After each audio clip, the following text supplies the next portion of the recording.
ConcreteGeniusMedia.com, man. It's a special Sunday, man. Welcome to the show, man. We blessed with royalty. One of the flyest in the Young New Players Association, man. Caught my eye a few years ago. I always tapped in with him.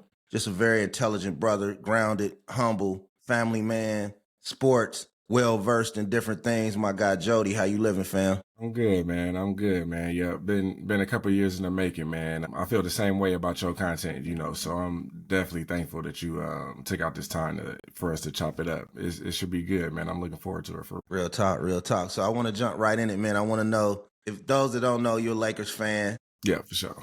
Very, very supporter of LeBron James. So what was your thought on the confrontation with Stephen A. Smith and LeBron? And just let me know what your thoughts was. I thought it was understandable, because he was wearing multiple hats in that situation. Because at the end of the day, you're going to always be a father to whoever your kids are, no matter how old or young they are. But he was also a teammate, you know what I'm saying? This is also my teammate, you know what I'm saying? I don't really have an issue with critiquing Bronny's game, because he's out there. You got to take the good with the bad. It come with the territory, you know what I'm saying? My thing is, it just didn't seem, it only seemed like it's only doing this because it's going to get ratings and clicks. So it's not actually about basketball. It's just about, I'm about to do this to get ratings, which is good and bad, because on the flip side of that, if we're trying to be like fair-minded, you know what I mean? The Lakers didn't sell, like Bronny's jerseys didn't sell like 50 million, you know what I'm saying? So it's good and bad that comes with Bronny being on the Lakers. And I understand you got to take the good with the bad. You can't just have it 100% good, 100% bad. But if you showing lowlights of my son in a blowout win that we had, and you're trying to say as a father, I'm going to step to you as a father. And you should be able to respect that man to man. Bron didn't punch that man. He didn't try to choke him or, emasculate him or make him seem like a punk or something like that. You know what I'm saying? But he let him know, like, bruh, I'm not with that. You know what I'm saying? And if you want to critique me, then talk about how he's playing in the G League, because he's hooping in the G League. You know what I'm saying? And people would be like, oh, well, it's the G League. It don't matter. But like, if we're speaking about the Lakers, right? Like THT was in the G League back and forth, getting spot minutes. He might look good. He go back down, he come back up, and eventually he catch on. What's his name? Austin Reeves, same thing. Alex Caruso, same thing. These are all Lakers who've been in this same program in the G League, hooping. They get a chance, and they go back and forth until they catch on. And maybe Bronny catches on and becomes a rotational player in the league. Maybe he doesn't. But when you talking about him more than a #1 overall draft pick, then I as a father, as a player, I got to be like, all right, well, what we doing? Because nobody talks about bottom second round draft picks. You know what I'm saying? Like, nobody does that. So it just seems unnecessary. So I mean, I completely get it. And I feel like we've seen LeBron in the media for 20-some years, man. We ain't never seen him press nobody in the media. Exactly. And we've seen people say crazy things about LeBron and his family throughout, since 2002? Exactly. They used to talk about his mama crazy because of the Hummer thing back in the day. Exactly. And he, you know what I'm saying? So like, I feel like people could be like, look, Bron definitely has let people say whatever and not, try to press them or make them feel like a little guy. But you talking about my son, you trying to clown him after he just had cardiac arrest. Come on, man. We can chill out on it a little bit. You cooking with that point. I want to elaborate on that more. Very, very great answer. I want you to elaborate on that more, because I feel like as black men, sometimes we get scrutinized for protecting our children. All he did was protect his kid, man. His child came back from a heart attack. He fought his way through USC, fought his way back on the court. And in my opinion, I say it straight out, LeBron has earned the right to get his son drafted at 55th, man. Everybody's made money off LeBron James. Skip Bayless, ESPN, bloggers, writers, newspapers. His name is instant $. So I feel like as an ambassador of the game, he's earned this right. And I think the heart attack thing is really where it struck a nerve, and you attacked his ability as a parent. You know what I mean? It's not a man alive that's not going to do that. So I think people use gray areas, to try to find reasons to hate him, but he just did what any father would do. It's that age old adage, throwing stones and hiding hands. You gonna try to play and say, oh, well, I'm just doing my job. I'm being objective. If you're being objective, you talk about him averaging 20 in the G League. Exactly. And earning his shot. If you're gonna say he got cooked by a max player in Tyrese Maxey, I grew up in the gym. You grew up in the gym. Anybody who's put real work in the gym knows the longer you play, somebody gonna mix you up, bro. Exactly. It's gonna happen. And the one thing I do want to say about the nepotism point, because I feel like a lot of people make it seem like Bronny only is on the Lakers because of his dad. And I'm not naive in acting like that has nothing to do with it. But I do want to say this. Bronny was a McDonald's All-American. There is no nepotism that is going to get you to be a McDonald's All-American. You can't, LeBron can't just nepotism. Yeah. You know what I'm saying? Because if that was the case, Bryce would be a McDonald's All-American.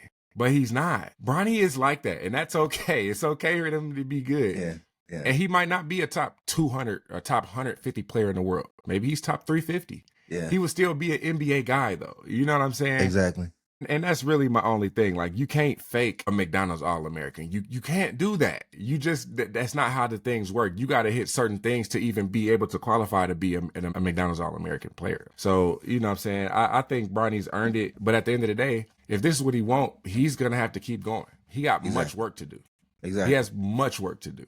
Exactly. And that's the good thing about basketball. The work is there to be done. So if he's gonna do it, then we'll see the fruits of the labor. And what pissed me off, Jody, is the whole don't put your son through this. Like, man, if Bronny didn't want this, he wouldn't do it. That is a family unit, man. You don't get forced. If you forced to play basketball, you don't go to G League and have 25 and 12. No. Not against grown men who are fighting for their life. Exactly. Grown men who don't want to go overseas and play for somebody who may not get paid. Because them guys don't even get paid consistently overseas. Exactly. You know what I'm saying? Yeah. So it's one of those things where it's unnecessary. I hate that they got to deal with it, but at the same time, it's a part of it. And if Bronny gets better, it's only gonna get worse. You know what I mean? Because people are gonna be like, "Oh, damn, he's tight." Well, he's averaging 10 points. It's not 15. It's not 20. Right. He's not better than SGA. Like, it's always gonna be a goalpost that moves when it comes to LeBron. And I always tell people, if you don't like LeBron for basketball reasons, I respect it, especially if you articulate it. I got a lot of friends that don't. If it's basketball related, cool. But we still got to be honest enough as black men to understand a lot of these attacks are personal. Correct. You know what I'm saying? His power, his network, the wealth he's generated for Rich Paul, the audacity he had to walk in and say, I'm not playing for Dan Gilbert, then I'm not playing for Pat Riley. Right. That makes a lot of people uncomfortable. And that instance, getting your son to say, hey, I want my son drafted 55th, it's a power play. And I'm okay with somebody making a power play that has been getting, it's been a two-way street. He's made money, but people make money off him. The NBA makes money off him. The NBA, like you said, Bronny sold what, $50 million worth of jerseys? 50 million. Stop playing. 50 million. As a rookie, like, what are we talking about? 50 million worth of jerseys, and then he got like an $8 million contract with the Lakers. Right. That's business. That's business. If anything, they should be saying thank you. Thank you. Exactly. Now, if he was just a regular kid, they like, why is he on Summer League? Why is he on ESPN? Because people watching. ESPN is a part of the machine that promotes the hate and the love rivalry that we got going on that drives this country. You know what I mean? So I think people just got to relax, let the young man cook. And then also, I think LeBron, I mean, if it was my son, I would do the same thing if it was personal. You got to. You got, like, they was talking about it, like, family dynamics. Imagine you going home to your woman, choosing not to do something for your son that you know for a fact you can do. Right. That's crazy. Right. It's not real life, man. Not real life. I would not choose to do something for my daughter. Exactly. You want to put your kids in the best position possible. You know what I'm saying? And so that's all I chalk it up to. And to the aspect, the guys like Stephen A., people in the media, they have a job that they got to do as far as like trying to get as much eyes on their product for ads and marketing and all of this stuff. You know what I'm saying? But there has to be some type of baseline of respect that can be shared amongst men when it comes to certain things. You know what I'm saying? Like, so you want to show lowlights of my son and you're questioning me as a father, bet. Make sure you're showing the lowlights of the #1 overall draft pick that nobody wants to talk about. But we're not seeing that. Yeah. So, it is that. And then, like you said, people, you can't, if somebody don't like LeBron because of how his playing style is, it's not aesthetically pleasing, or you think he has a simplified game compared to somebody else you might think has a more intricate game as far as how they go about getting their bread buttered, basically. The results are what they are. And it's unimpeachable. Like if we love the game of ball, I can never think of somebody discounting somebody scoring $50,000 points. If you love the game like I do, because you understand how hard it is to do something like that, right? Exactly. Like even Mike Wilbon, I got the utmost respect for Mike Wilbon, but to just get up there and say it's just numbers, like come on, man. You are an elder sports writer of the game, and a lot of people look to you, and you could have at least said how significant it was to do something that's never been done. For the game of basketball. Stuff. Exactly. And so it's one of those things, and that's the result of like Skip Bayless and these debate shows and Stephen A. Smith, and they're not the only ones, but ESPN is like the flagship sports programming network. So that's like the example that we use in a lot of these conversations. But it's really sad because, like I said, you want to appreciate the people who push the game forward, right? And whether you like LeBron or don't, but he gave the game everything he had. You know what I'm saying? If he never played another day, you can't say that he didn't do everything he could to get every ounce of potential out of his body that he was given. You know what I'm saying? And that's what you want from your great players. Like, you want that, Exactly. You can't say on one hand, we love Michael Jordan used to always play 82 games or as many games as possible because somebody's in the stands might only be the chance to come see him. But then also discredit LeBron scoring 50,000 points over his career, because at that point, that means he's there night in, night out, performing in front of these people. Yeah. So on one hand, Jordan's scoring titles are amazing because he's getting these scoring titles every year and he's doing these great things, but 50,000 points is nothing. No, how does that make sense? Exactly. Jordan partying and playing 82 games is just a killer mentality, but LeBron getting 50,000 points is stat pattern. Yeah. You know what I mean? I've seen it both sides. It's ridiculous, man. It don't make sense. It just don't make sense. So it's unfortunate, but I think as time goes on, when he does retire, people start to really appreciate what he did, because people started to really appreciate Kobe before he ended up passing untimely, with the detail that he was doing, the children's books that he was doing, like the animosity people may have had, because Kobe wasn't always loved. Exactly. As somebody who watched his entire career, he wasn't always loved. He was loved and then not, and then loved, and like, so it comes and goes. But I do think as time goes on, people gonna really be like, wow, man, this guy, he was ill. Probably when the next guy comes along that's gonna be the face, and he's not completely what people expect or is the standard of what people are used to seeing. Like, LeBron's never missed a playoff game. Not one, ever. Wow. That's the type of standard of expectation that we're talking about. You know what I'm saying? Yeah. And how many people can go from getting $90 million at 17 years old to getting to being a family man with 3 beautiful children and a beautiful relationship and 50,000 points? Like, think about the strength of that timeline, how easy it is. How many players couldn't even walk 1/3 of it? Like, I think that in itself is amazing. The sheer amount of having to consistently make the right choice day in and day out and day in and day out. And that, fam, as a family man, you know that is not easy, man. It's all type of distractions, things that come out of nowhere, out of left field to try to knock you off your block, all type of things that can ripple into you being thrown off course, you know what I'm saying? Never getting caught up in drugs, and alcohol, and all type of stuff that's at your fingertips, that I'm trying to do everything I can to keep my son to understand that the distractions gonna always be there. You're not missing anything, like for 20 something odd years. Like, it's just, it's really amazing to see. Kobe, for the same reason, you know what I'm saying? Kobe obviously had his issues throughout his career, but more often than not, he always kept the main thing, and people hated him for it. For a long time, people hated him for it. I had the opportunity to interview Nick Van Exel last year in 24 with Late Night Lake Show. And he was talking about how people on the team, how Kobe rubbed vets on the team the wrong way as a rookie because of how serious he took practice, how serious he took the preparation for the game and doing stuff on a day-to-day basis as a rookie. Yeah, it's amazing.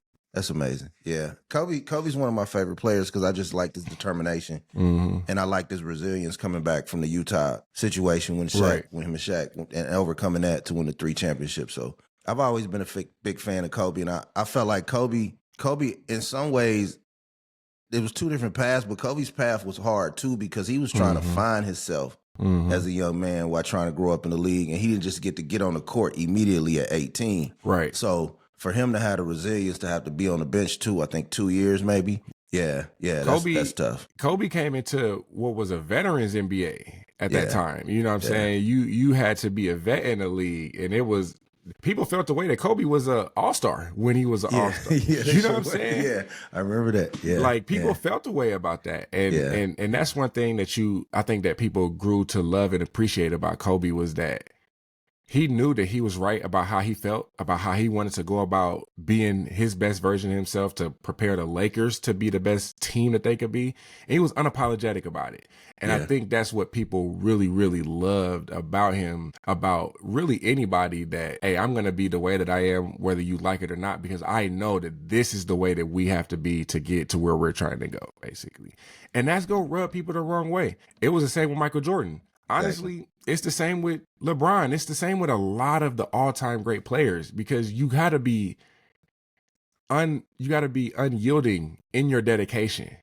You know what I'm saying? When guys, it was the same thing for me in college. You know what I'm saying? Guys want to go out, drink, and do all of this stuff. Hey, man, we got conditioning at 6 a.m, bro. I got this sleep. Practice is gonna be here early in the morning. I ain't trying to be out here running on the court smelling like liquor because we didn't got drunk all night and we right here a few hours later, dog ass tired and can't do nothing. You know what I'm saying? Right.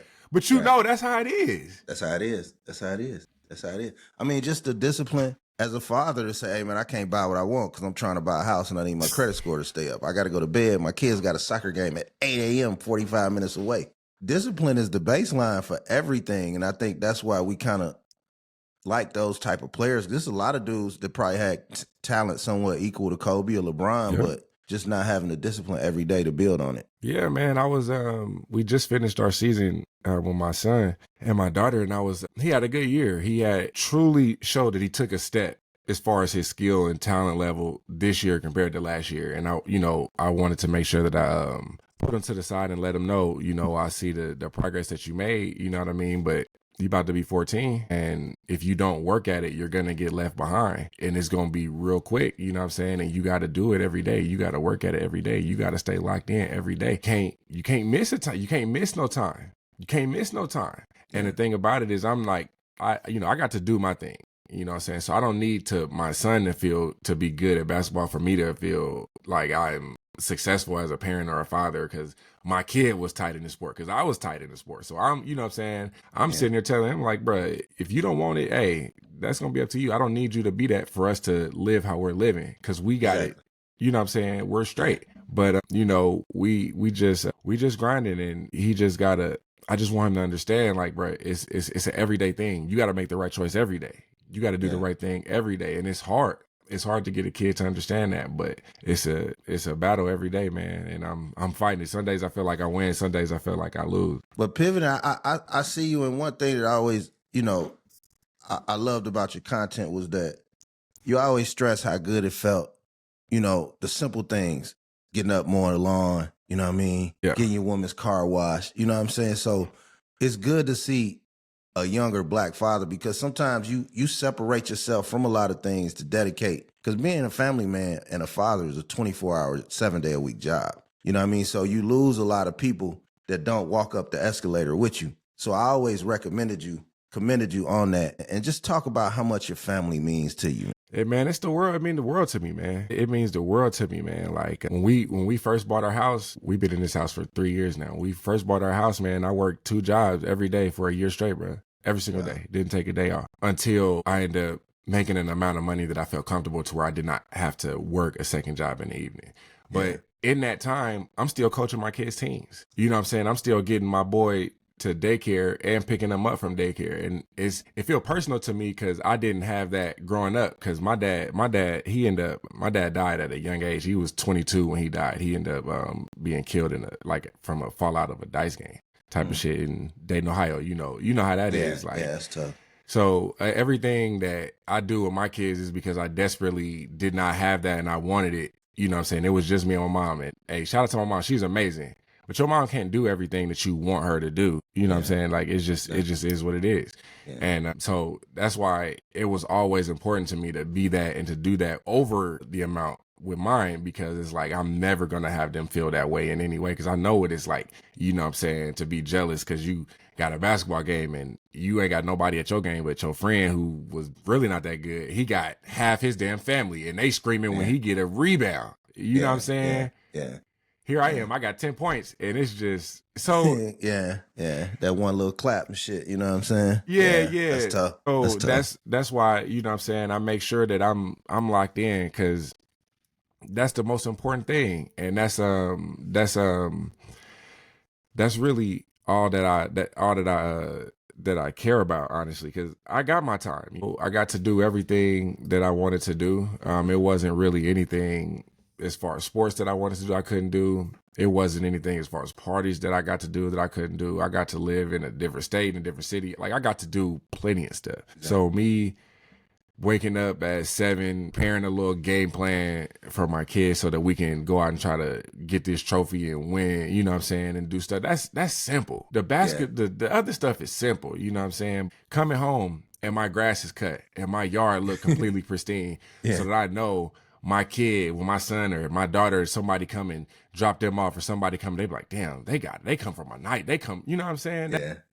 Yeah. That's what's important to me. You know what I'm saying? The other stuff, bruh, it don't mean nothing. It don't have it. Curbside pride is very important, my brother. Oh, yes, it is. Yeah, that curbside pride. Absolutely. I want people to know, oh, he got his stuff together. You know, I want people to be like, look at this man taking care of his family, got his stuff together, because that's what matters. And everything else take care of itself, man. But it means the world to me because I know what it's like to not have it. Let's tap into your background, son, before I pivot. This is very interesting. So born in Dayton. How long were you in Dayton? Did you complete high school out of Dayton? I did complete high school in Dayton, but I was only in Dayton from like 90 or like 89 to like 92. My dad passed away. When he passed away, me and my mom moved. So we moved to California. So from like the early 90s to like the early 2000s, I was in the Bay Area. So I pretty much grew up in Richmond and Oakland, California. And then we moved to Atlanta for like a year and a half when I was in 7th and 8th grade.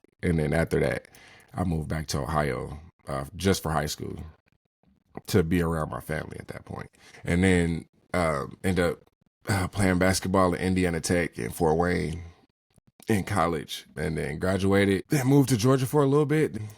Everything else is history, you know what I'm saying? Everything else is history. Yeah. And so, that those different locations gave you that regional flavor, especially a little bit of Cali, a little bit of Atlanta. Right. I think that's what make you be able to kind of kick it with so many people from so many places. Yep. I say the same thing all the time. I feel like it ain't nobody I can have a conversation with, because I didn't spoke with so many different type of people, so many good people, so many thoughtful people. So I'm definitely blessed with a lot of experiences. So I'm definitely thankful to my mom for that, for sure. Amen. Shout out to moms too. You really appreciate, like me being a committed husband and father. I already appreciated the fuck out of my mom, but like just being a father, like, cause I got, I always fill my wife tank up, wash cars. I've been doing that 20 years. So to realize like how much of an asset I am to my wife, and the fact that my mom raised kids, not having that, it really makes you have a double salute for your mom once you become a husband. Because you look at all the gaps you filling in, you know what I'm saying? So it's a beautiful thing. Yeah, man. That's some well said shit that you just said. And it's easy to not think about something like that. But yeah, the things that your parents was able to do in spite of what they did not have, you know what I'm saying? And that's what make it hard for me to accept excuses. Yeah.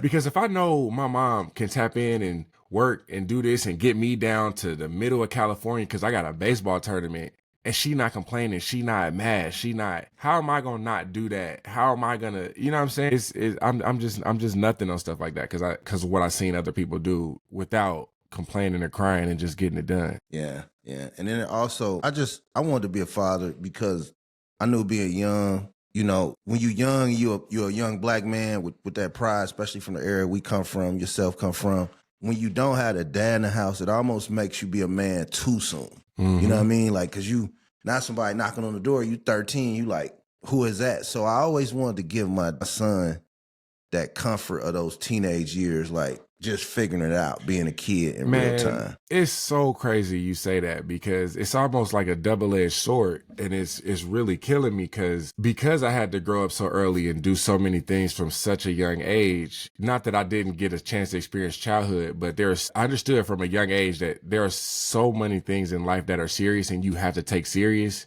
And so now when my son is not taking things serious or not understanding the severity of something, it really gets under my skin because he don't know how real life can be, how serious it can be, but he hasn't experienced those things. Exactly. Because you don't want him to. You don't want him to. Yeah. You protected him from it, but you like, damn, bro, it's a double-edged sword. Yeah, it's a double-edged sword, and it's really trippy, and it's the same thing to make you laugh, make you cry, man. It's really amazing to see because my mom, they call my mom Lovey because she don't want to be called grandma. Right. But they be talking about how like in the 90s I'd be all over Oakland or Richmond. No phone, no nothing. I might got some change to get on the payphone. I got my Razor scooter, but that's it. And they're like, well, why can't we go everywhere and do everything? And I'm like, man, you guys are nowhere near maturity wise where I was because I had to be that way. Exactly. You guys don't have to be that way. Yeah. If I wasn't locked in, I might be out. I don't know, Lord knows where, if I'm not paying attention to where I'm going on this city bus. You know what I'm saying? Exactly. So it's Watch just one everybody of those, come around, everything. So it's tough. It's tough because you want them to turn the switch on and turn it off, or you know what I'm saying? And it's not as simple as that. And you can't. One thing that I've struggled with being a dad and parenting is expecting my kids to be me, to think what I would think in a situation or do what I would do in a situation. And it was one time, bruh, my mother-in-law, she had to get me together and she was like, the kids are not you, and you are doing yourself and the kids a disservice by expecting them to think and be like who you are. And you know, sometimes somebody can say something to you, but it don't click until somebody else says it. And then it really like, damn. Yeah. And that was one of those, I think for me, it was like my mom, you know, she was doing her best and I probably like 12, 13. I think I asked her, it was some J's coming out. It's back when J's was being originally released. Mm-hmm. And she couldn't afford them.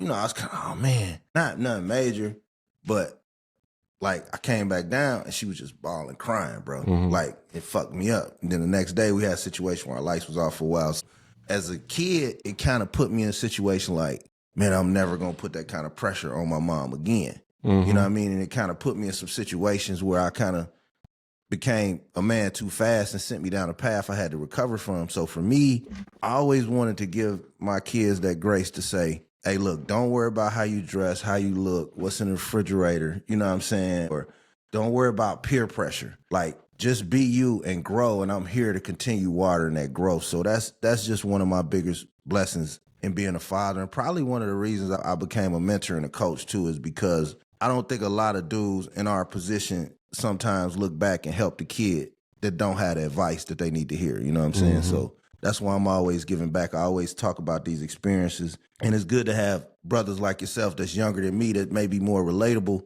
to somebody that's got a 2-year-old and to know that like, hey, bro, you might have to get that second shift job at Kroger's for 6 months. You got to do it, man. Yeah. You might have to stop smoking weed for a year. I've been there and I've had to do that. And the thing about it is, it's a distraction, bro. It ain't going nowhere, man. Yeah, it ain't going nowhere. And it's really a luxury. Now, when you get back to the point where the bills are paid, you comfortable, hey, do you. But understand that the priority is them. Right. Is the food on the table. Now, right. Man, that's brilliant, man. I know you take these respites off Twitter. I love how you take the time off to recharge. Yeah. What were your initial thoughts? How shocked were you and where you were when you found out about the AD-Luca trade? Yeah, man. When that trade went down at first, bro, I was asleep. And I looked at my phone just to tap in with the scores, just to see what's going on with the league or whatever. Just every night, obviously. And I seen it that he traded. I'm thinking, oh, nah, I'm tripping. I got to be dreaming this time. I'm going to go back to sleep. This clearly going to be a mistake in the morning when I get up, bro. When I got up and said it was done, I was like floored. Like I was really floored because that's a bold ass move to make, you know, but it's a move you got to make 10 times out of 10. You got to do it. You have to do it just because AD 31, about to be 32. Yeah. If you can trade out a 31-year-old for a 26-year-old that is coming off a finals appearance, and he's an initiator. He's a ball handler. He's a guy that he's the big piece. You know what I'm saying? You got to do it. Yeah, you got to do it. You got to do it. And you got to do it. I was shocked because I just didn't figure out how the hell, like, I don't know how Dallas could pull that off. I mean, just for you to take them to the finals, we usually rarely see teams in basketball not want to pay the star the money. You know what I'm saying? So it was such a shock. And I do hate how Nico taking the brunt of it. I think it was owner related. I was 100% owner related. 100%. Yeah. And they kind of making him the kind of whooping boy for it or not working. But when it first initially happened, I was extremely shocked. And then I also thought with a healthy AD, Dallas, healthy AD, Dallas and Kyrie, they maybe could have did something this year. That's kind of out the window for the year. But then initially I started saying, damn, Luka's finna get a year of seeing how Bron work out, train, develop. We probably gonna see, it's basically IQ-wise, it's probably the equivalent of seeing Bird and Magic on the same team. Right, type of deal. You know what I'm saying? So then I just started getting excited, passing the ball up, the ball movement, and it's kind of automatically what I assume. So I think the Lakers just kind of made out big, like you said, just for the years. And you got a star in LA after Bron leaves. Yeah. And the thing about it is, Luka, he's really, really good, but he doesn't have baggage. So people are not going to be opposed to coming to play with him for whatever reason. You know what I'm saying? Whereas certain guys got baggage, like LeBron has baggage. So somebody might feel a way about him, whether right or wrong. So that might go into their decision making on if they want to come play and deal with playing with LeBron or playing with the media attention that comes along with playing. You know what I'm saying? Whereas Luka's almost, in a sense, like a blank canvas. Already been to the finals. We know how good this guy got 70-point games. So we know that one, he got to talk about how good he is. You know what I'm saying? Yeah. So at that point, the Lakers, they got most of their picks as far as Luka's timeline is concerned. You know what I'm saying? I don't know what their situation is as far as within Bron for the next 1 or 2 years, however long he plays. But for the next 10 years, the Lakers got plenty of assets to be able to like supplement Luka's team to make it as good to fit for Luka as they possibly can. So you got to do that. But the Lakers got Luka for cheaper than what the Clippers gave up for Paul George to get him to come to LA. They only gave up 1 first-round pick. You know what I'm saying? So they really, really made out. Like I'm floored that they were able to pull off something like that, which make me think. I think the simplest thing is the owners didn't want to pay Luka that $300-something million contract that he was going to be up for. Supermax. Yeah, and it's like, hey, if we ain't going to pay for him, who's the best player we can get to possibly win right now that might fit with what we got going on? AD. I can't think of any other player that would be worth making a move of trading Luka in the short term, assuming you don't think AD is going to be out for the season, the first game that he plays. Yeah. So, that sucks, but Dallas going to be hurt for a long time, man, because it's hard. It's hard getting a player like that. Like when you think about it, it's really hard getting a guy like that. Like you may not ever get, and this is coming off of losing Dirk. You come off of Dirk, who gave you one of the best rings in league history. Yeah. One of the greatest international players ever. You get a better player than him. Yeah. And you trade him like he's a third star role player, man. That's tough, man. That's tough. Those are one of those players you got, hey man, look, let's make this right. Yeah. Yeah. Honestly, if Adam Silver would have stepped in and was like, hey, y'all can complete the trade, but this is way too lopsided, I wouldn't have not even been mad. I'd have been like, I completely understand that. One trade, 1 first and AD for probably at his best, the best player in the NBA. Nah, we're not doing that. That's crazy. Yeah. So you basically, if Adam Silver would have said, hey, look, y'all can do this, but the Lakers need to come with more to balance this out, you would have been cool with that? I would have been cool with that because at the end of the day, this is Luka Don. Like you don't get guys with this type of IQ, this type of size, this type of where's the flaw in his game? You want to say defense, but he can get you a couple steals, and you're not paying Luka to play defense. That's not what you're paying him for. Right. And I think just having him and Bron on the court together, Austin Reed, I think it's special. And then the guys you brought in are brought in as their roles. The DFSs, the Vandos, even the guy Singleton off the bench. Like, I know my role is to get out there and scrap and fight. Right. Right. When you got 2 high IQ players and then everybody else is committed to that, I think it can be special. Now I want to ask you, as a very diehard intelligent Lakers fan, how impressed are you with JJ Redick in his first year? Man, I didn't think JJ could be that good as he's shown to be. Now I'm gonna say this. The playoffs are really gonna show what he really is when that water gets deep. It's easy to do and by easy I mean relatively. It's easy to make a game plan where you got a team coming off a back-to-back. Maybe you had an extra day or so, or you had some time, so you feel like you drew up a couple good game plans and a couple good actions that you think, hey, as long as we get off to a good start, we may be able to do this, perform well situationally, and we'll be able to be good. You know what I'm saying? But 20 games over 500, that's not an accident. That's not, you know what I'm saying? You're not just lucking into something like that, because back to what we're talking about, so many things have to go right to win. It's very, very hard to win games, period. You know what I'm saying? You talking about you're coaching against guys who are making tens of millions, preparing against coaches who are making millions and hundreds of thousands. And this is the only thing that they're doing. And everybody is trying to get up this ladder. Like, it's cutthroat. You know what I'm saying? So I definitely think that he's going to be good. I think he can be great. The reason I think he can be great is because he has a great player. And the coach is only as good as the players that he's going to have no matter what. Like, if Phil Jackson wasn't coaching the Bulls, but he was coaching the expansion Hawks, he wouldn't have been. That triangle wouldn't be looking so nice. The triangle wouldn't have looked so great. Yeah, right. They tried that in Dallas. You got Shaq, who can run the break and pass out of the pinch post and the win. You know what I'm saying? You got guys that can actually play. That's what people don't realize about Shaq. He was as much of a cerebral big man as he was a dominant physical big man, which made the Lakers that much more devastating, because you got a guy you can't guard him physically. And he's not stupid. So he's going to make that pass. We see Shaq throwing alley-oops to fucking Kobe. We don't see Sean Bradley throwing alley-oops to Reggie, Michael Olowokande and shit. Yeah. Come on, bro. Yeah. So Shaq was extremely intelligent. Very. So, and that's the thing about people don't actually remember watching these guys play and see these guys actually on the court and see their games. You know what I'm saying? Nah, man, I think JJ can be really good, and he has a good player that's going to take him there. You know what I'm saying? As long as you got the players, you know how to draw up the X's and O's, you know how to deliver a message, you know how to communicate, you know how to make your guys want to play for you, everything else is going to come together. And I know that because I've coached. Exactly. And I think another unique thing about that was the relationship that JJ Redick and LeBron had previously, you know, with the podcast, and they talk so much X's and O's.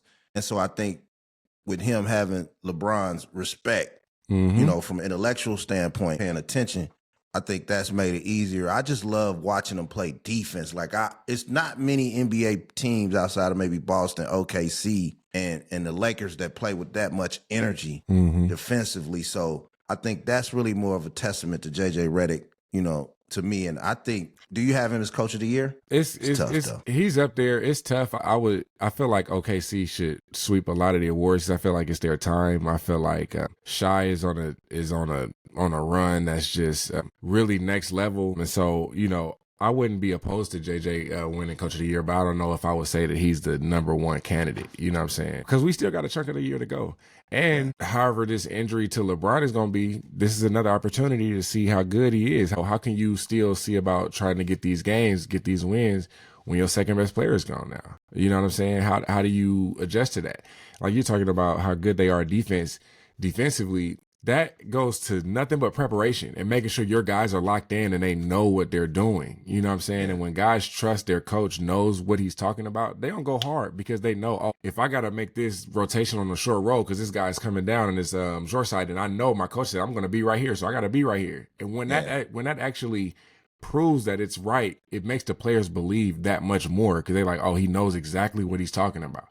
All I got to do, I'm going to listen to him. Even those players that you play with that are not the smartest players in the world, when they got a coach that's going to make it as easy as possible for them, they're going to go that much harder because they feel like he's doing half my job for me. Now all I got to do is do the simple thing he told me, and everybody's going. So I think he can be real good. And I think next year they can be even better with an offseason and program and knowing what he expects. He's had a lap around the track, so he knows what it's like on those February mornings, you know what I'm saying? Those early March games when, God damn it, we done been 80% of the season, but we still got a big ass chunk to go. You know what I'm saying? And we've all been there in basketball where it's like, damn, this season been long as hell. We still got a little bit to go. You know what I'm saying? So I think he can be really, really good. Yeah, I agree. I always tell people, a lot of dudes ask me, hey man, how can I tell a good defensive team, especially in the league or any level? You don't get more than 2 closeouts on a bad team. Mm-hmm. Like if you watch a bad team in the NBA, if you watch the Hornets, they not getting 3 closeouts. Whoop, whoop, shot going up. They're going to hope you miss, put their hand up there. But good teams, it doesn't stop. You know what I mean? Now, I agree with you. So give me your top 4 seeds in East Conference. Not maybe just standing-wise where they are right now, but as far as threats to win the championship come out of each conference. For the East, I got, obviously, Cleveland. I think what Cleveland's doing is amazing. I think that whole organization needs to be celebrated. You know what I'm saying? Just on how they went about building a team because, and not to go off on a tangent, but I do want to say this. D. Mitch did not want to be in Cleveland. They still traded for him. Was like, you know what? We're going to trade him, get him in our program, and we're going to see how it goes. And sometimes that's what you got to do. You know what I'm saying? And say, hey, look, we don't know what the future holds, but we're going to try to take care of right now. Yeah. You do good, you draft a Evan Mobley. He's blossomed into one of the better front court players in the league. You trade for a Jared Allen because the Nets are getting rid of him. All right, bet. One of the best rebounders in the Eastern Conference. One of the best rim protectors in the Eastern Conference. You know what I'm saying? Then you got good guys that are fill out the team as far as role players and things like that. And then you got guys up front, which I still think they're going to fall to the same fate that the Blazers did. Because their front court is a little too small, in my opinion, with D. Mitch, even though that's my Louisville son, and Darius Garland. But the Cavs, I got the Celtics, of course. I think Bucks, they've stopped talking about them. Have you noticed? Nobody's talking about the Bucks anymore. Yeah. That's because Doc Rivers is actually doing a marginally decent job, and I feel like Dame and Giannis are starting to figure it out. They're starting to really, really figure it out, and that Kuzma acquisition is going to pay dividends in the playoffs, man. He's been a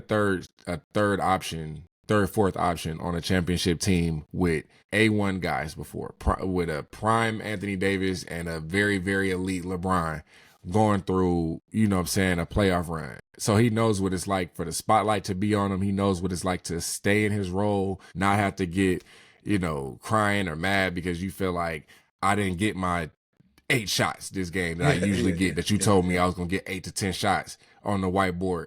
I only got 5 today. You know what I'm saying? Because guys care about that stuff. Guys, you know what I'm saying? That stuff will knock somebody off their game. Yeah. You know what I'm saying? And then that fourth team is kind of tough for me in the East because I feel like it's going to be either going to be the Cavs or the Celtics coming out of the Eastern Conference. But I would definitely say that the Knicks are not as good as I wanted them to be. And the Pacers are probably marginally better than I thought they were going to be. I feel like Halliburton is probably taking a small step forward after like a step back he took last year, I felt like. So between the Knicks and the Pacers, I feel like you can choose either one. For that fourth spot in the East. Yeah. But then from the West, obviously, I still think if Bron come back and gets right before the playoffs, I think the Lakers are going to be one of the top 4 seeds. And then I would put the Warriors in there just because I don't want to count Steph Curry out. And then I would throw the Nuggets in there. Did I say the Nuggets already? Yeah, you got Nuggets. Yeah, you said no. You didn't say the Nuggets yet. Oh yeah, no. OKC, Nuggets, Lakers, and the Warriors is who I think are going to be the class of the Western Conference. For instance, I was really high on the Lakers. I mean, on the Lakers, on the Rockets, but they've kind of like tailed off a little bit, and they're a young team, so they still got some growing pains to get through. You know what I'm saying? So I feel like it's going to be either the Lakers, Thunder, Nuggets, or the Warriors. So pivoting to that Warrior, how important was that Jimmy Butler acquisition, and what do you think of the way they started for? Yeah, it was everything. Sometimes you need a guy that's gonna come in with a certain type of edge to your team to make everybody else feel like, all right, we got another guy in here. You know what I'm saying? We got another guy that's proven at the highest level. I seen Jimmy Butler look LeBron eye to eye in the finals and go winning back and forth. Like we hooping at the park. You know what I'm saying? When you got a guy that's not going to be phased because LeBron is on the other court or whoever is on the other court, and then you got Steph Curry, a guy that can go off for 35 like it's nothing. It's nothing. I can't count them out in any way, shape, or form. Then you got a coach who's been there, who knows how to coach situationally. You got a guy in Draymond who knows understanding moments and times in the game, understanding offense, understanding principles of defense and how teams are trying to attack them. So those types of things matter when it comes to actually winning impact plays in games. You know what I'm saying? They got a team full of those guys. You can't count that out. And other teams don't really have that. Like the Suns, they got guys who've been there, but if you've watched them, they don't look like a team that actually is going to be able to stay together throughout the course of 2, 3, 4 playoffs. Like it's just, you don't see that with those guys. You know what I'm saying? Look like my turn basketball. Your turn, my turn. Basically. Yeah. And it's what about the Grizzlies? They got to do something, man. The Grizzlies got a big problem because Ja took a step back and they got to do something with Jaren Jackson. And I'm not saying they got to get rid of him, but they got to change his mentality. He's too big and too good of a player to not be as good of a rebounder as bad of a rebounder as he is. And they're not going to go where they want to go with their best or second best player not rebounding the way that it's just not going to happen because you need your best players to do the most. You need your best players to work the hardest. Why are you 6'11"? You got 40 points and 4 rebounds. What the hell? That don't even make sense, man. That to me, that just says you just want to score and nothing else. And the game is about more than scoring, especially when we're talking about the conference finals, the finals. At that point, every detail matters. You know what I'm saying?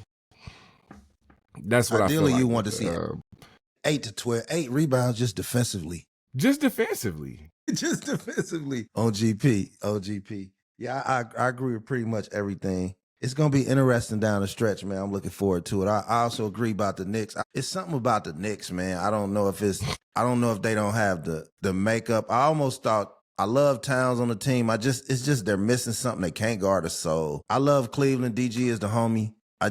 It scares me because I don't know if they have enough athleticism on the wings to win. And most teams that win have a great player between like 6'4" and 6'9". You know what I mean? You got to have that kind of Andre Iguodala type of guy. Even if he's not your best player, he's got to be on the court making those type of plays that only a wing can make. So I think it's going to be tough. I agree with your assessment in the West that Warriors is really good. Jimmy Butler's like walking into the party with the toughest nigga. Like your confidence is different. You know what I mean? Now you can go holler with the women. You know everything's good. You walk to the car different.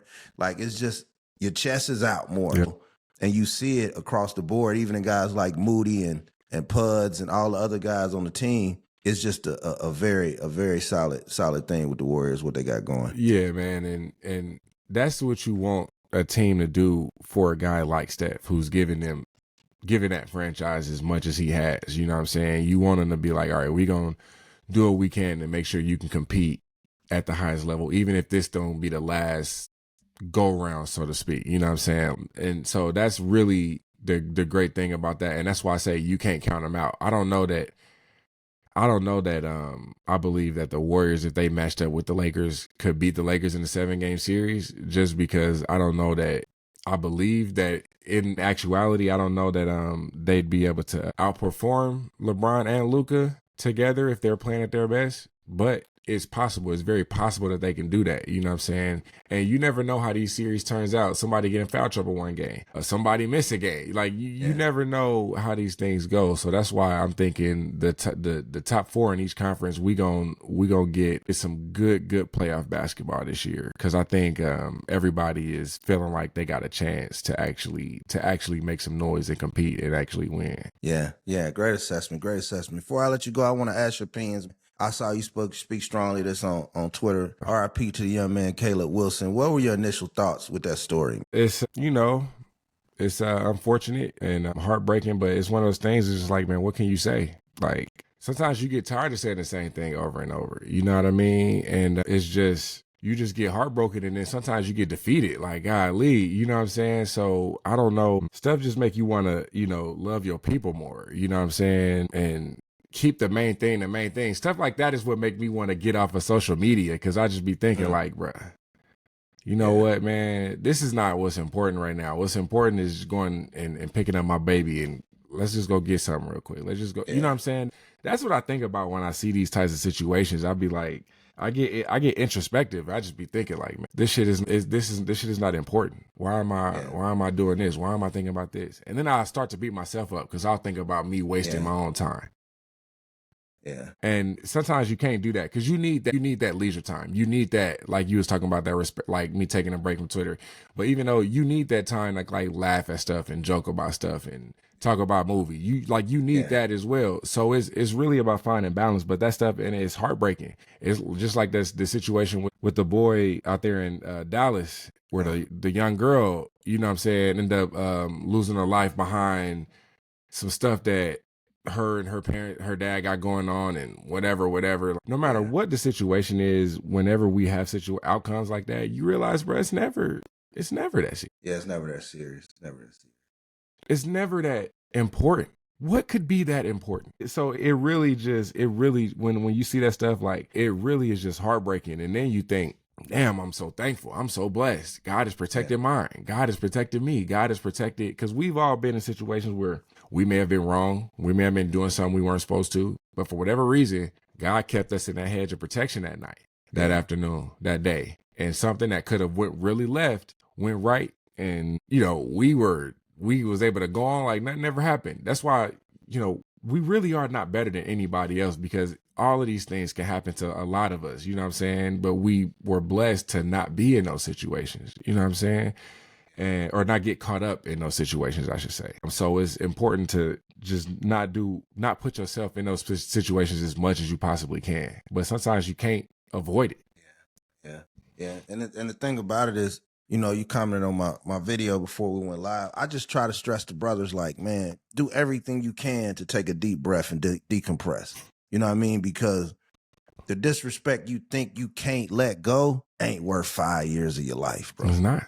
You know what I'm saying? And we got a little girl who's never going to get to grow up because of whatever you felt at that time. You just had to do it. You know what I mean? And yeah, I just think Black people in a lot of pain. I think we lack conflict resolution skills. I think it's a lot of anger. I think it's a lot of programming. Even now, even more harder than when I was a kid, because now we got years of drill music and reality TV poison our kids, conflating their brain, their how to think, because we from an era when family really mattered. You know what I mean? A hug and a kiss on the head from your grandma mattered. You know what I mean? And that's why I'm blessed. My kids have had a strong grandmother, rest in peace, had strong older aunties to still make you the mac and cheese. So that stuff mattered. I just think we got to get the denigration out of our society, out of our culture, man. We got to, man. It's mandatory. It's sad. I seen you talking with B. Craw the other day, and y'all was just talking about how now, I'm paraphrasing obviously, but y'all talking about now how, like, it's almost cool to be dumb. Like, it's cool to be illiterate, to not, type out your words, to not enunciate yourself, to not that was not cool back in the day, not man. Cool at all. You didn't want to get called on to read in class and you can't read, bro. Like, that was like, nah, I can't do that. Hey. I'm not about to have these girls laughing at me because I'm sounding out words and I don't know what the hell like, no, bro, that shit was not cool. And now it's almost like everything is abbreviated. They start saying YNs, and I'm just like, Lord have mercy, man. We started to lose that need to have some type of self-pride. You know what I'm saying? Yeah. I understand wanting to be comfortable. I understand wanting to feel like I can be myself at anywhere and I don't got to change who I am, what they call code switching. But it's important to understand that there's a time and a place for everything. Exactly. You don't have to be a degenerate at all times. Exactly. You know what I'm saying? Like, you don't have to tweet all type of nasty, just thirsty, goofy shit all the time. You know what I'm saying? Like, exactly. And it's unnecessary. It's the same with our young men, same with our young women. It's so much unnecessary degeneracy that is just disgusting. Like, you don't gotta take pictures. Like, growing up, I knew a lot of the older niggas that I was around, older men in my family had guns. They had weapons. They had things to protect themselves, protect their families, You don't gotta go on live and show every switch and every blah, blah, blah, and every... Yeah. Like, what is that? What is that? What are you doing with that? Yeah. You know what I'm Especially with saying? the incarceration rates for black men. I'm sorry, I didn't mean to cut you off. Yeah, No, especially no, with no, definitely.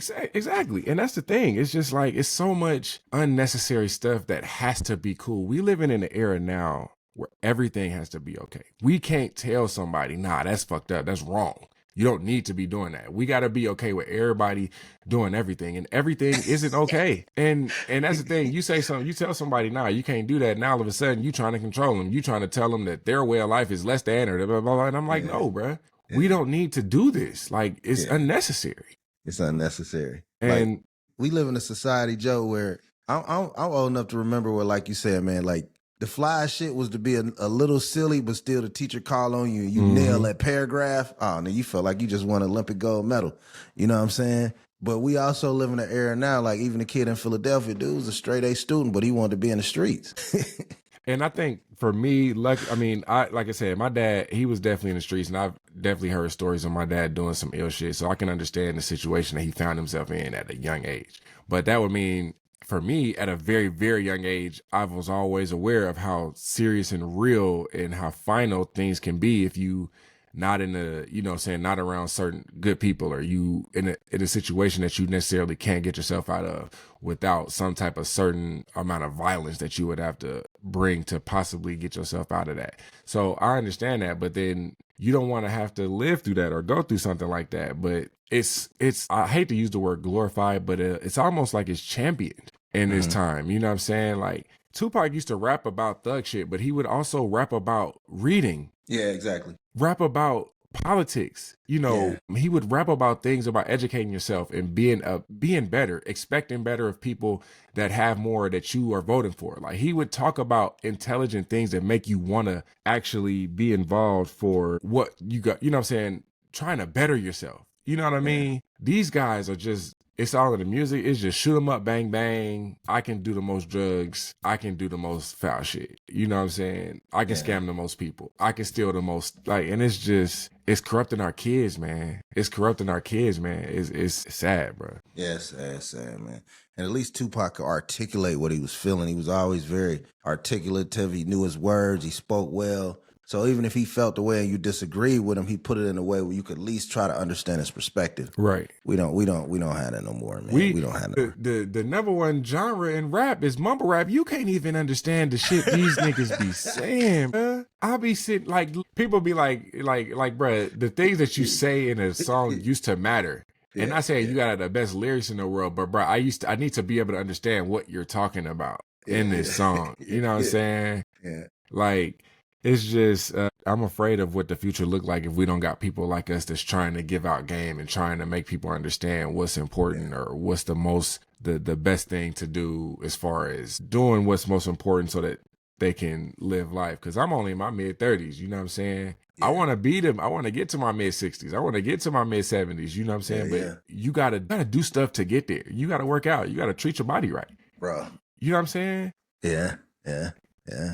I went vegan. Well, I'm vegetarian now, but I went vegan. I cut out all meat probably like 5-6 years ago. Best decision I ever make. All my numbers is good. I work out constantly. You know what I'm saying? I go to the doctor. I'm big on self-care, the manicures, the pedicures, the dentist, the checkups, the blood work. That's very important on my family because I take pride in seeing a fly 70-year-old black man. Right. You know what I mean? I want to maximize. I only get one temple, so I want to take care of it as much as possible. I like to, be around to play with my grandkids and be healthy when they get to high school. So I want to be here for the long haul, Lord willing, you know what I'm saying? So yeah, a lot of people don't value that. Like, you can't drink 4 or 5 days a week in your 40s. I always tell them, you 35, it's time to cut back on the alcohol consumption right now, buddy. You know what I'm saying? Mix in some water. I seen you, this is very important. I think you saw, didn't you go like a month or so straight water? How long? Man, I went 9 months, nothing but water, bro. 9 months, bro. One of the best decisions I made. And I noticed so many things, and it made me realize, like, we really got to start treating our bodies better because it's really amazing. But no, drinking just water with my meals and working out and stuff like that, bruh, sleeping got better. My breathing got better. My thinking got clearer. You know what I'm saying? I was happier, generally speaking. You know what I'm saying? I had more energy, more patience, like a lot of stuff. And I only drink juice outside of water anyway. You know what I'm saying? I rarely drink pop. I actually had some pop yesterday, now that I think about it. But because we grew up playing sports and doing stuff. So we trying to be locked in. We trying to, you know what I'm saying? So it wasn't super hard for me. And I think as time goes on, I do think I will eventually end up being vegetarian, ironically enough, or getting towards that path like a vegan or a vegetarian path to where, because I do want to treat myself better. And man, every time I see my kids, I just be thinking like, bro, I do not want to miss anything. But I was scared though, maybe 2 weeks ago, I took out 2 health policies, life insurance policies on myself for my kids, you know what I'm saying? Which I got some on my job, but I wanted to do separate ones specifically just for them. Lord forbid something happened. And it was scary to even think about, because I'm thinking like, damn, I hope that they never have to use this policy. But if something did happen, I don't want them to have to do what I had to deal with my dad, because my dad, I know 22-year-old in 1991, 1992, had no life insurance. You know what I'm saying? So it's just one of those things. But those are the types of things that you got to do, that you got to do to stay locked in. I would be remiss if something were to happen to me. I get in a bad car crash and I ain't got my kids together. I ain't got my lady together. Just like you saying, how hard is it for my lady and for her to do the things in the family that I know that I helped them with? Exactly. So if I'm not here, what type of father, what type of man am I if I don't got them squared away when I can spend $50 betting in FanDuel? Exactly. You know what I'm saying? I can spend $80 in a week betting some parlays trying to come up with some money, but I ain't got 80 for a month for 200,000 life insurance. Come on, man. Yeah. I always tell niggas, bro, don't talk that fly shit and they got to sell fish plates to bury you. Like, I'm not trying to, you know what I'm saying? Yeah. Don't do that. You know what I'm saying? Because especially if you under 40, you can get a nice insurance policy under $100 a month. For sure. You know what I'm saying? So pay that insurance policy, bro. Like, at least something happened to you, you know what I'm saying? Your family can pay some bills, wife can pay the house off or whatever they want to do, whatever we need to do. Your kids ain't got to leave the house they love because you're not there to support them now, man. Exactly. Well said. Jody Joe, I need you to shout out get a copy of my book, The Game Changer, 8 Tips for Man to Find Peace. Man, it's been an amazing conversation. Yeah, man. One of the best gifts I got in 2024, man. It was inspiring. I'm going to tell you why, man, reading your book, because The Game Changer, because one, you are obviously, a man that I aspire to be like, as far as the way you carry yourself, the way you present yourself, you know what I'm saying? How you go about showing about how you take care of your son, saying how you love your wife, how you take care of your temple, you know what I'm saying? That's something that I aspire to do and to be like as I get older. So you that type of example. And one thing that has been on my heart that I've been wanting to do is to find a way to have residual and passive income, you know what I'm saying? So being able to know, hey, I know an author. I know my brother just did this book and he was able to do it and he wrote about what fit him and he was able to make it work and he put it together. And then you got something that you can actually lean on and then leave back to your kids if you want to, or if you just want to build up and just say, hey, I did this, now I want to do another book on X, Y, and Z, but I got the first lap around the track, you know what I'm saying? Because it's definitely some stuff that I want to write about as far as things that I've seen or been through, or my perspective on certain topics or self-help type of things, because that's something that I've thought about. So when you sent that to me, and I didn't read it until I took my break on Twitter for the first 2 months of the year, because I just wanted to kind of it's important to me to get a good start on things. And I was like, it's best for me to take a break at the start of the year, get a good start. I just started working at this job that I've been at for about the past 3 months now. So I'm like, let me just lock in. I just got here. Let me keep this main thing the main thing. But you doing that is just a great way, a great avenue for me to be like, hey, I know I'm on the right path. And if my brother can do this, I know I can do it. I just got to stay on the path that I'm in. Because when you want to do something, you want to do a million things and you want to do it all right now, but you can't do everything right now. It's a process and a path that you got to take. And so I'm just trying to stay true to that. And being able to read your book, The Game Changer, it really helped me, because it kind of sounds, a lot of times it put things in perspective as far as understanding where you are in the moment and what you got to do right then. And as long as you do that, everything else will be able to take care of itself. You know what I'm saying? And so that's one thing that I'm looking forward to. And hopefully, within the next 5 to 7 years is something I can say, and I'm going to be able to be an author myself. So that's definitely something that I'm glad that you were able to impart and share with me. And I'm looking forward to more people, taking a part of The Game Changer and taking that time out to tap in with with you because I definitely thought it was really good. And I'm humbled by that. I appreciate that. You know, I've been through a lot in my life, and I ain't gonna get into that. But like, you know, you seen some of my pods. You know, I lost my mom in prison, so I always take what I went through, any pain I went through, any knowledge, anything I learned. When I see myself and a younger brother that's got it right, I always try to reach back because I've never been a bitter old. Like I was fly at your age, so I can see the flyness in somebody your age or even 10 years younger, and then I offer the jewels, but I also offer the respect to know it's coming from a good place. Mm-hmm. You know what I mean? And I think that's what connects me. I'm not one of those them young niggas. Like, I always feel like it's something valuable to a young black man because I was a young black man. Mm-hmm. You know what I mean? And I think too many of us get old and we get mad and instead of using our regrets or our mistakes as lessons, we let them make us bitter. And it's just too many bitter niggas. You know what I'm saying? I'm never going to be one of those. So I appreciate that. Whenever you do want to get that book done, you know, I got your back, man. Whatever you want to do. I appreciate you. We're going to start doing this at least monthly. I'm going to try to get it in more. I told you we got some things going. So yeah, for sure. I would like for you to shout out all your socials, fam, anything you want, anything you got going. Yeah, man. On Twitter, just Jody _ McFly, MCFLY. You know what I'm saying? I'm usually on there talking shit, you know.